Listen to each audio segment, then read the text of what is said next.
بسم اللہ الرحمن الرحیم۔ حضرت محمد صلی اللہ علیہ وآلہ وسلم نے فرمایا، نماز ظہر کے بعد جو قرآن مجید کی یہ سورت پڑھتی ہے وہ عورت دنیا میں ہی جنتی کہلائے گی۔ محترم ناظرین، ہماری آج کی ویڈیو ایک ایسے مبارک وظیفے اور قرآنی راز پر مشتمل ہے جو خاص طور پر عورتوں کے لیے جنت کا راستہ آسان بنا دیتا ہے۔ انسان کی سب سے بڑی تمنا یہی ہوتی ہے کہ وہ دنیا کی مختصر زندگی گزار کر جنت الفردوس میں جائے، وہاں ہمیشہ کے لیے سکون، راحت، خوشی، دولت، عزت اور اللہ تعالیٰ کے دیدار کی نعمت حاصل کرے۔ لیکن سوال یہ ہے کہ کیا جنت حاصل کرنا اتنا آسان ہے؟ کیا ہر کوئی دنیا میں اپنی مرضی سے جنت خرید سکتا ہے؟ میرے عزیزو، جنت یقیناً اللہ تعالیٰ کی عظیم نعمت ہے اور یہ صرف ان لوگوں کو ملے گی جو اللہ اور اس کے رسول صلی اللہ علیہ وآلہ وسلم کے حکموں پر چلیں گے۔ مگر اللہ تعالیٰ نے اپنے فضل و کرم سے ایسے اعمال بھی رکھ دیے ہیں جو بظاہر آسان لگتے ہیں لیکن ان کا ثواب بے حد عظیم ہے، اور انہی اعمال میں سے ایک عمل ہے نماز ظہر کے بعد قرآن مجید کی ایک مخصوص سورت کی تلاوت کرنا۔ حدیث مبارکہ میں آیا ہے کہ رسول اللہ صلی اللہ علیہ وآلہ وسلم نے فرمایا، جو عورت نماز ظہر کے بعد قرآن مجید کی یہ سورت پڑھتی ہے وہ عورت دنیا میں ہی جنتی کہلائے گی۔ میرے بھائیوں اور بہنوں، غور کیجئے، دنیا میں جنتی کہلانا کتنا بڑا شرف ہے۔ دنیا میں لوگ دنیاوی القاب سے خوش ہو جاتے ہیں، جیسے کوئی ڈاکٹر بن جائے، کوئی پروفیسر کہلائے، کوئی بڑا بزنس مین ہو جائے یا کوئی حکمران کہلائے۔ لیکن سوچیں، اگر اللہ کے نبی صلی اللہ علیہ وآلہ وسلم کسی عورت کے بارے میں فرما دیں کہ یہ جنتی ہے تو پھر اس کے مقام و مرتبے کا کیا کہنا؟ یہ کتنی بڑی خوشخبری ہے کہ صرف ایک چھوٹا سا عمل یعنی نماز ظہر کے بعد ایک سورت کی تلاوت کسی عورت کو دنیا میں ہی جنتی بنا دیتا ہے۔ جنتی عورت کی پہچان۔ ناظرین، جنتی عورت وہ ہوتی ہے جو اپنے رب کو راضی کر لے، جو نماز کی پابند ہو، پردے کی حفاظت کرے، اپنے شوہر کی فرما بردار ہو اور اللہ کی کتاب قرآن کی تلاوت کرتی ہو۔ جنتی عورت اپنی زندگی کو دنیاوی خواہشات پر ضائع نہیں کرتی بلکہ اپنے ہر لمحے کو اللہ تعالیٰ کی یاد میں گزارتی ہے۔ یہی وجہ ہے کہ نبی کریم صلی اللہ علیہ وآلہ وسلم نے فرمایا کہ جو عورت نماز ظہر کے بعد اس سورت کی تلاوت کرے، اللہ تعالیٰ اس کو دنیا میں ہی جنت کا پروانہ عطا فرما دیتے ہیں۔ جب کوئی عورت نماز ظہر کے بعد قرآن مجید کی یہ سورت پڑھتی ہے تو اللہ تعالیٰ فرشتوں کو حکم دیتے ہیں کہ اس کے نام کے ساتھ اہل جنت لکھ دو۔ اب سوچیں، دنیا میں اگر کوئی عورت اپنے پڑوسیوں، رشتہ داروں یا دوستوں میں جنتی کے لقب سے پہچانی جائے تو یہ اس کے لیے کتنی بڑی سعادت کی بات ہے۔ محترم ناظرین، نماز ظہر کا وقت دن کے بیچ کا وقت ہے۔ یہ وہ لمحہ ہوتا ہے جب انسان دنیاوی مصروفیات میں سب سے زیادہ الجھا ہوتا ہے، لیکن جو بندہ یا بندی اس وقت اپنے رب کے سامنے جھک جائے اور قرآن کی تلاوت کرے، اس کا یہ عمل اللہ کو بے حد محبوب ہوتا ہے۔ ظہر کی نماز کے بعد قرآن مجید کی تلاوت کرنا دل کو سکون عطا کرتا ہے، خاص طور پر اگر عورت گھر کے کام کاج کے بعد تھوڑا وقت نکال کر یہ سورت پڑھ لے تو اللہ تعالیٰ اس پر اپنی رحمت کے دروازے کھول دیتے ہیں۔ پیارے ناظرین، قرآن پاک کی ہر سورت میں نور ہے، رحمت ہے، ہدایت ہے، لیکن کچھ صورتیں ایسی ہیں جن کے بارے میں نبی کریم صلی اللہ علیہ وآلہ وسلم نے خصوصی برکتیں بیان فرمائی ہیں، جیسے سورت یاسین کو دل قرآن کہا گیا، سورت الملک کو قبر کے عذاب سے نجات کا ذریعہ بتایا گیا، سورت الاخلاص کو پورے قرآن کے تیسرے حصے کے برابر قرار دیا گیا۔ ایسے ہی ایک سورت ہے جسے نماز ظہر کے بعد پڑھنے سے عورت دنیا میں ہی جنتی کہلا سکتی ہے۔ یہ اللہ تعالیٰ کی رحمت ہے کہ اس نے ہماری بہنوں، بیٹیوں اور ماں کو یہ آسان راستہ عطا فرمایا۔ عورت کے لیے یہ وظیفہ کیوں خاص ہے؟ میرے بھائیوں اور بہنوں، دین اسلام میں عورت کو بلند مقام عطا کیا گیا ہے۔ ماں کے قدموں کے نیچے جنت رکھی گئی ہے، بیٹی کو رحمت قرار دیا گیا ہے، بہن کو عزت کا درجہ دیا گیا ہے اور نیک بیوی کو دنیا کی سب سے بڑی دولت بتایا گیا ہے۔ یہ وظیفہ بھی عورت کے لیے اس لیے خاص ہے تاکہ وہ دنیاوی مشقتوں، گھریلو ذمہ داریوں اور اولاد کی پرورش کے باوجود آسانی سے جنت کا راستہ حاصل کر سکے۔ پیارے ناظرین، حضور نبی اکرم صلی اللہ علیہ وآلہ وسلم نے ارشاد فرمایا کہ اللہ تعالیٰ اس کے ثواب یعنی کہ قرآن مجید کی وجہ سے بہت سے لوگوں کو سربلند فرمائے گا اور دوسرے لوگوں کو ذلیل و خوار کرے گا۔ ناظرین، جو بندہ یا بندی قرآن کریم کی تلاوت کرتے ہیں تو اللہ تبارک و تعالیٰ کے مقرب فرشتے اس پر رحمت بھیجتے ہیں، حتیٰ کہ چیونٹیاں اپنے سراغوں میں اور مچھلیاں سمندر میں اس کے لیے دعائیں مغفرت کرتی ہیں۔ اللہ کے ایک بزرگ حضرت سیدنا خالد بن مادان رحمت اللہ علیہ فرماتے ہیں کہ قرآن پاک پڑھنے پڑھانے والے کے لیے یہ سورت ختم ہونے تک فرشتے استغفار کرتے رہتے ہیں۔ اس لیے جب تم میں سے کوئی بھی دن کے آغاز میں جو کوئی بھی سورت پڑھ لے تو اس کی 2 آخری آیات چھوڑ دے تو دن کے آخری حصے میں اسے ختم کرے، تاکہ دن کے شروع سے لے کر آخر تک پڑھنے اور پڑھانے والے کے لیے فرشتے استغفار کرتے رہیں۔ تو پیارے ناظرین، قرآن پاک کی اس سورت سے جو محبت کرتا ہے یا جو بندہ اس سورت کو پڑھتا ہے تو اللہ تبارک و تعالیٰ اسے دنیا میں ہی جنت کی بشارت دے دیتا ہے۔ اس سورت سے محبت کرنے والے، اس سورت کو پڑھنے والے جنت میں داخل ہوتے ہیں۔ تو جو بھی مسلمان مرد یا عورت نماز ظہر کے بعد قرآن کی یہ سورت صرف 10 مرتبہ روزانہ پڑھے گا تو وہ دنیا میں ہی جنتی کہلائے گا۔ حدیث مبارکہ میں ہے کہ ایک شخص نے حضور پاک صلی اللہ علیہ وآلہ وسلم سے عرض کیا، یا رسول اللہ صلی اللہ علیہ وآلہ وسلم، میں اس سورت سے محبت کرتا ہوں۔ تو اللہ تبارک و تعالیٰ نے آپ صلی اللہ علیہ وآلہ وسلم سے بھی محبت کا اظہار فرمایا۔ آپ صلی اللہ علیہ وآلہ وسلم نے فرمایا کہ اس کی محبت تجھے جنت میں لے کر جائے گی۔ اس شخص نے کسی اور کو اس سورت کو پڑھتے ہوئے رات کے وقت سنا کہ وہ بار بار اسی کو دہرا رہا ہے۔ صبح کے وقت اس شخص نے حضور صلی اللہ علیہ وآلہ وسلم سے ذکر کیا، گویا کہ وہ اسے ہلکے ثواب کا کام جانتا تھا۔ تو حضور صلی اللہ علیہ وآلہ وسلم نے فرمایا، قسم ہے اس ذات کی جس کے ہاتھ میں میری جان ہے، یہ سورت 1/3 قرآن کے برابر ہے۔ حضرت ابو ہریرہ رضی اللہ تعالیٰ عنہ سے مروی ہے کہ رسول اللہ صلی اللہ علیہ وآلہ وسلم نے فرمایا، عورت جب 5 وقت کی نماز پڑھتی ہو، اپنی ناموس و عزت کی حفاظت کرتی ہو اور شوہر کی اطاعت کرتی ہو تو جنت کے جس دروازے سے چاہے داخل ہو جائے۔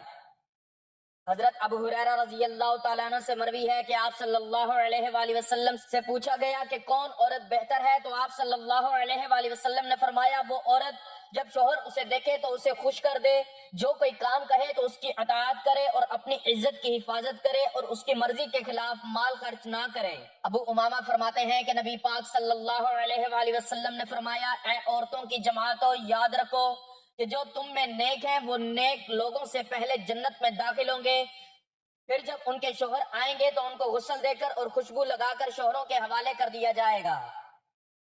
سرخ اور زرد رنگ کی خوبصورت سواریوں پر ان کے 7 بچے ہوں گے جیسے کہ بکھرے موتی۔ حضرت ابی بن کعب رضی اللہ تعالیٰ عنہ سے مروی ہے کہ آپ صلی اللہ علیہ وآلہ وسلم نے فرمایا، مومن عورت کا عمل 70 صدیقین کے عمل کے برابر ہے، فاجرہ عورت کی بدعملی ہزاروں فاجراؤں کی بدعملی کی طرح ہے۔ حضرت ام سلمہ رضی اللہ تعالیٰ عنہ نے رسول پاک صلی اللہ علیہ وآلہ وسلم سے پوچھا، اے اللہ کے رسول، دنیا کی عورتیں افضل ہیں؟ تو آپ صلی اللہ علیہ وآلہ وسلم نے فرمایا، دنیا کی عورتیں افضل ہیں ایسے جیسے کہ ابرا عمدہ اچھا ہوتا ہے، یعنی اندرونی کپڑے سے۔ انہوں نے کہا، اے اللہ کے رسول، ایسا کیوں؟ فرمایا، اپنی نماز، اپنے روزے اور خدا پاک کی عبادت کی وجہ سے۔ حضرت ابو ہریرہ رضی اللہ تعالیٰ عنہ سے مروی ہے کہ آپ صلی اللہ علیہ وآلہ وسلم نے فرمایا، جو عورت گناہ سے بچے اور گناہ نہ کرے اور اپنی عزت کی حفاظت کرے اور شوہر کی عزت کرے، فرما برداری کرے، اس کے لیے جنت کے 8 دروازے کھول دیے جاتے ہیں اور ان سے کہا جائے گا کہ جس دروازے سے چاہو جنت میں داخل ہو جاؤ۔ ایک حدیث میں نبی کریم صلی اللہ علیہ وآلہ وسلم نے فرمایا کہ میں تمہیں تمہارے جنتی مردوں کی بابت نہ بتلاؤں؟ نبی جنتی ہیں، صدیقین جنتی ہیں، شہید جنتی ہیں، معصوم بچہ جنتی ہے، وہ شخص جنتی ہے جو اپنے مسلمان بھائی کی زیارت کے لیے شہر کے آخری کنارے پر محض اللہ کی رضا کے لیے جاتا ہے۔ اور تمہاری جنتی عورتوں میں سے ایک وہ عورت جنتی ہے جو خاوند سے محبت کرنے والی، بہت بچے پیدا کرنے والی اور اپنے خاوند سے گہرا تعلق رکھنے والی۔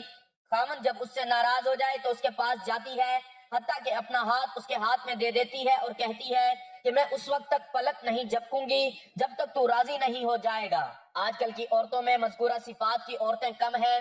اس حدیث کی روز سے عورت کے اندر مرد سے بے اعتنائی اور اکڑنے کا جذبہ نہایت ہی خطرناک ہے۔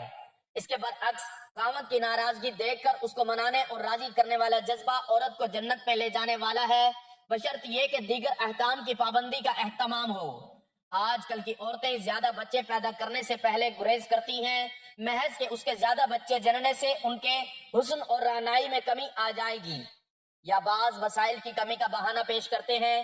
یہ دونوں ہی باتیں غلط ہیں۔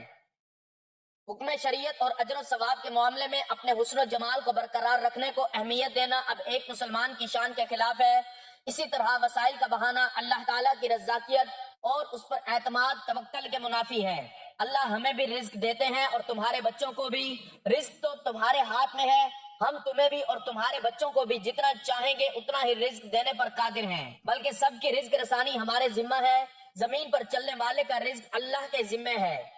بیوی کو نفلی عبادت کا شوق ہو تو اچھی بات ہے، لیکن اس شوق کو پورا کرنے میں خاوند کے حقوق متاثر نہ ہوں، اس لیے عبادت میں خاوند کی اجازت ضروری ہے۔ بیوی خاوند سے کوئی دینی کوتاہی دیکھے تو وہ بڑوں تک اس کی شکایت پہنچا سکتی ہے تاکہ اس کی اصلاح ہو سکے۔ ہر نماز اپنے وقت پر پڑھنی چاہیے۔ بیوی کی نفلی عبادت سے خاوند کی حق تلفی ہو تو خاوند اس کو اس سے روک سکتا ہے یا اس میں تخفیف کرنے کا حکم دے سکتا ہے، وغیرہ وغیرہ۔ عورت اپنے غریب خامند کو زکوٰۃ دے سکتی ہے۔ نبی صلی اللہ علیہ وآلہ وسلم نے ایک عید کے موقع پر خطبہ دیا، اس میں عورتوں کو بھی الگ واعظ فرمایا، جس میں ان کو کثرت سے صدقہ خیرات کرنے کی ترغیب فرمائی۔ اسی روز حضرت عبداللہ بن مسعود رضی اللہ تعالیٰ عنہ کی اہلیہ رسول اللہ صلی اللہ علیہ وآلہ وسلم کی خدمت میں حاضر ہوئی اور کہا، آج آپ نے صدقہ کرنے کا حکم فرمایا، میرے پاس میرا کچھ زیور ہے، میں نے اسے صدقہ کرنے کا ارادہ کیا ہے۔ تو ابن مسعود کا خیال ہے کہ میں جن لوگوں پر صدقہ کروں تو ان کے مقابلے میں وہ اور ان کی اولاد زیادہ مستحق ہے۔ نبی صلی اللہ علیہ وآلہ وسلم نے فرمایا، ابن مسعود نے سچ فرمایا، تیرا خامد اور تیری اولاد ان کے مقابلے میں زیادہ حقدار ہیں جن پر تو صدقہ کرے گی۔ ایک دوسری روایت میں ہے کہ آپ صلی اللہ علیہ وآلہ وسلم نے حضرت زینب کے سوال کے جواب میں فرمایا، ہاں وہ اپنے خامد کو صدقہ دے سکتی ہے، اس میں اس کے لیے 2 گنا اجر ہے، ایک حق قرابت کی ادائیگی کا اجر اور ایک صدقے کا اجر۔ اس سے معلوم ہوتا ہے کہ خامد اگر غریب ہو، اس کی آمدنی سے گھر کے اخراجات پورے نہ ہوتے ہوں اور بیوی صاحب حیثیت ہو یا اس کے پاس بامقدار نصاب طلائی زیور ہو تو اس کے لیے زکوٰۃ کی رقم اپنے خامد کو دینا نہ صرف جائز ہے بلکہ افضل ہے۔ اسی طرح وہ دگنے اجر کی مستحق ہوگی۔ اسی طرح زیر پرورش یتیم بچوں پر زکوٰۃ کی رقم خرچ کرنا بھی دگنا اجر کا ثواب ہے۔ تاہم خامد اپنی زکوٰۃ کی رقم اپنی بیوی اور اپنے بچوں پر خرچ نہیں کر سکتا، کیونکہ ان کی کفالت کا ذمہ دار خود ہے۔ وہ یہ ذمہ داری اصل مال سے ادا کرے، نہ کہ زکوٰۃ کے مال سے۔ عورت چونکہ خامد کے مال کی ذمہ دار نہیں ہے، اس لیے وہ اس کو زکوٰۃ دے سکتی ہے۔ عورت بھی ایک ایسی ہی انمول چیز ہے کہ مرد اس کی قیمت ادا نہیں کر سکتا، گویا کہ وہ عطیہ الہی ہے جس پر انسان اللہ کا جتنا بھی شکر کرے اس نعمت اور عطیے کا حق ادا نہیں ہو سکتا۔ پیارے ناظرین، اب چلتے ہیں وظیفے کی جانب۔ تو ناظرین، قرآن کی یہ سورت اخلاص ہے، یعنی کہ قل هو اللہ احد اللہ الصمد لم یلد ولم یولد ولم یکن له کفوا احد۔ ایک روایت میں حضور نبی اکرم صلی اللہ علیہ وآلہ وسلم کو فرماتے ہوئے سنا، جو شخص اس سورت کو 10 مرتبہ پڑھ لے گا تو اللہ تعالیٰ اس کے لیے جنت میں ایک محل تعمیر کرے گا۔ اس پر حضرت عمر رضی اللہ تعالیٰ عنہ نے کہا، یا رسول اللہ صلی اللہ علیہ وآلہ وسلم، پھر ہم تو بہت سارے محل بنوا لیں گے۔